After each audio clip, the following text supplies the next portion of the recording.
Catherine Bernardo, abay nag-aapoy ang ilan sa mga reaksyon nito sa chika ni Mr. OG Diaz. But before that, if you haven't subscribed yet to my YouTube channel, please don't forget to like, share, and subscribe at hit mo na rin ang notification bell for more showbiz updates. Bago tayo of course magpatuloy sa ating updates for today's video, nais kong pasalamatan kayo for always watching and trusting this channel. Thank you so much sa inyong palagi ang panonood at palagi ang pagsubaybay sa mga updates po natin. Maraming salamat po.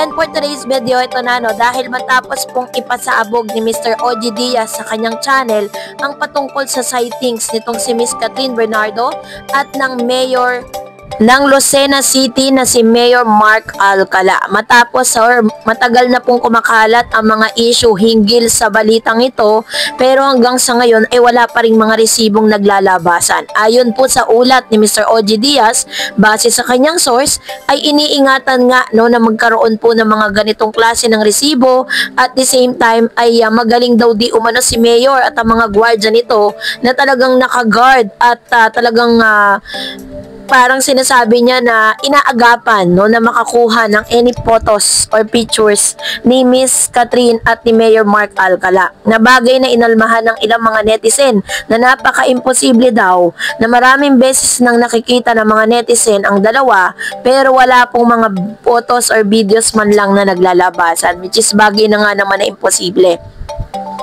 Ayon po sa ulat ng Abante, tila ba si Catherine Bernardo ay nagpasya na lamang na ipakita ang cleavage niya sa isang eksena sa kanilang teleserye or pelikula bilang pagtanggi o pagwiwelga sa mga chismis at espekulasyon hinggil sa kanyang personal na buhay, partikular na sa kanyang relasyon noon kay Daniel Padilla. Matagal nang pinag-usapan ng Katniel sa Philippine entertainment industry dahil sa kanyang matagal na sikat na relasyon on screen sa totoong buhay. At ngayon, pinag-uusapan naman yung kanilang issue nitong si Mayor Mark Alcala, at ang tangi lang niyang tugon sa mga issue na ito ay ang pagpapalabas sa kanyang mga dibdib, dahil talaga namang kitang-kita po sa mga photos and videos na lumalabas ngayon ni Miss Catherine na tila baga sobrang pagpapasexy at kumbaga yung skin ay talaga namang binibilad na ni Miss Catherine Bernardo sa publiko And dahil po dito is talagang marami po ngayon ang hanggang sa ngayon ay nanlilibak dito po kay Mr. OG Diaz hanggat wala po siyang inilalabas na any evidence na makapagsasabing totoo nga ang mga chikang ito.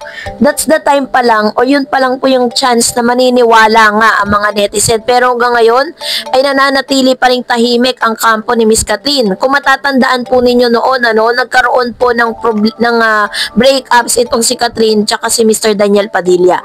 Never po silang nagsalita. Until such time na meron pong isang Sian Gasa na talagang nagpatunay na sila po ay matagal nang hiwalay. At eventually after how many hours ay nagsalita si Miss Catherine Bernardo para kumpirmahin sa publiko na hiwalay na nga sila ni Daniel. So ganun po yung ginagawa nito, Si Miss Catherine Bernardo ngayon ay sinasabing dead malang di umano dun po sa issue nila nitong si Mr. o ni Yorme. Yan po ang laman ng ilang mga articles. Kasi kung talagang totoo yan, si Miss Catherine po kasi ayaw niya na parang maglilihim siya ng matagal sa mga fans, diba?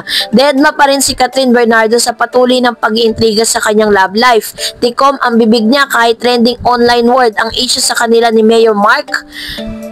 Kaya naman sinasabing gandahan, marami nang nagpapawaw sa sexy white Michael Leyva dress niya na may pagka-cleavage na naman. At dahil po dito, talagang grabe po yung mga reaksyon ng ilang mga netizen na never po talagang nag-ingay or never po talagang umaamin at ayaw pong ilabas ito ni Miss Catherine Bernardo. Marami po kasing mga kadahilanan. Sa tingin ko, ang desisyong ginawa ni Catherine Bernardo isang makapangyarihang pahayag tungkol sa kanyang pagtanggi sa mga chismis at espekulasyon sa pamamagitan ng pagpasok sa isang eksenang nagpapakita ng cleavage. Maaaring sinasabi niya na ako ang nagmamay-ari ng aking katawan at desisyon na isang malakas na mensahe tungkol sa pagkontrol sa kanilang katawan at buhay. Sa konteksto kasi ng Philippine entertainment industry kung saan ang mga artista ay madalas na inuhusgahan di lamang sa kanilang trabaho, kundi pati na rin sa kanilang personal na buhay. Ang hakbang na ito ni Catherine ay maaaring makita bilang isang pagtatanggol sa kanyang pribadong buhay at sa kanyang karapatang magdesisyon sa sarili. Kaya naman, para sa akin, kahit sino man ang makatuluyan ni Miss Catherine, si Yorme man yan, si Mayor Alcala man yan, si Alden man yan, ang mahalaga is masaya ang isang Catherine Bernardo at wala siyang tinatapakang tao. So, dahil dyan, mag-react tayo sa mga komento ninyo. Sabi ni Miss Malu, sila lang nasaan-saan gumagala na kahit isang picture ay walang nakakakuha. Halos lahat ng tao may cellphone na. Ito po talaga yung real talk. Sabi ni Miss June, Mr. June, hayaan na natin kung sino gusto nila, hayaan na natin. Ayan. And another one, sabi ni Miss Wilma, okay lang na magkasama sila ni Alcala as friends lang naman. Wala namang masama kung sakali. Alam naman natin si OG mahilig magbalita ng fake news. Basta ako, what you see is what you get. Sabi nga ni Alden basta ako then forever, Miss Celebrity. Masaya ako sa kanila. Love you, Kat din. Ayan. Salamat, Ma'am Chiwil Malagasca. Alam niyo po, ganito lang yan, So, dahil sumasaya tayo at talagang naniniwala tayo na may cut din talaga, at the same time is may mga ganitong mga ganap, Kung kanino na lang at magiging desisyon ni Miss Catherine, dapat suportahan natin yun, diba? Wala pa naman po siyang sinasabing desisyon sa publiko. Di mananatili po tayo kung ano yung pinaniniwalaan natin. Sabi ni Miss Irene, Catherine Bernardo, mabuting babae, hindi siguro siya pupunta sa lugar ng lalaki. Decenteng babae siya. Sabi ni Miss Mary Jane, bakit naman kasi madaling araw lumalabas si Kat? Yun ang kahinahinala, 'di ba? Parang ano to, vampira ba si Miss Catherine Bernardo na gising na gising siya ng ganong oras? 'Di ba? And then another one, sabi po ni Miss Mary Jane, Miss Mary Ann, nakapanghinayang sina Catherine sa isang politician ang ending. Another one, sabi niya, si Miss Somok, pag nagpupunta ng IB Clinic si Kat, kasama niya minsan ang friends or siya lang. Saka nandun kaagad si Dr. IB. Imposible na nagpunta ng IB Clinic si Kat na wala si Dr. IB. Fake news. Ayan. Sabi ni Miss Norma, it's her private life kung saan masaya si Kat tungkol sa love life niya. Hayaan na nating workmate lang naman sila ni Alden. Ayan. So, ito yung sinasabi ko sa'yo. Let's be happy for Miss Catherine. Huwag natin pang himasukan kung ano man ang magiging desisyon niya sa buhay. Sino man ang pinili niya, that's her life.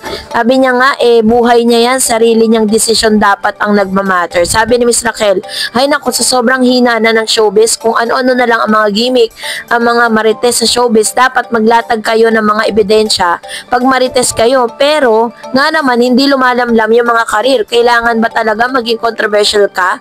Ang pinakamagandang magagawa ng mga artista at management, ang mga producer na sumusugal sa showbiz industry, bigyan tayo ng magandang klase ng palabas sa teleserye para hindi na uumay ang tao kaysa sa mga chismis nakakaumay. Ayan. So, ganito po yung isa sa pinaka powerful comment ni Miss Raquel. May katwiran siya, diba? Imbis na pag-usapan natin yung mga buhay nila at pag-chismisan, mag-produce na lang sila ng magandang palabas, Kaysa ang chismis, nakakaumay na rin kaya yung mga intriga kay Catherine. At kung talaga mahal ni Catherine ng masang Pilipino, kahit umamin yan sa love life niya, tatangkilikin pa rin bilang artista. Kaysa naman ganyan na kung ano-anong alibay ang ginagawa ng kampo niya. Kaysa nakita sa ganito, kasama ni ganon at ganyan, isa lang ang naiisip ko dyan, takot si Catherine mawala ng karir, kaya ayaw umamin o magsalita tungkol sa love life niya. O, diba? Maanghang mga binitawang salita ni Ma'am si Raquel. Sabi ni Miss Geraldine, OG lang ang nagchichismis para umingay yung show niya. Siguro walang manonood kaya gumawa ng ingay. Pababalik-balik na lang ang issue. Posibleng walang nakapicture kahit patago.